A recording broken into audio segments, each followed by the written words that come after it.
आज आपल्या सर्वांचे नेते आदरणीय अजितदादा पवार साहेब यांचं सकाळी अपघाती असं निधन झालं. ही बातमी महाराष्ट्रामध्ये कळत असताना अनेक त्यांच्या कार्यकर्त्यांवरती असेल अतिशय दुःखाचा असा प्रसंग या ठिकाणी ओढवलेला आहे.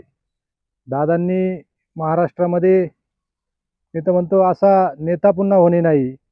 कारण दादांची प्रशासनावर असेल किंवा कार्यकर्त्यांवर असेल अतिशय मनापासूनची पकड होती आणि दादा अपघातामध्ये जातील असे कोणाला कधी स्वप्नात सुद्धा वाटले नाही. परंतु या भागातील अनेक विकास कामं करत असताना दादांनी एक चांगल्या प्रकारे पुणे जिल्ह्याला उंचीवर नेलेलं होतं आणि दादा गेल्याने जे महाराष्ट्राला जे दुःख झालं त्या दुःखामध्ये जुन्नर तालुका सर्व सहभागी आहे. मी उपस्थित जुन्नर तालुक्याच्या वतीनं दादांना भावपूर्ण आदरांजली व्यक्त करतो. हरिओम शांती.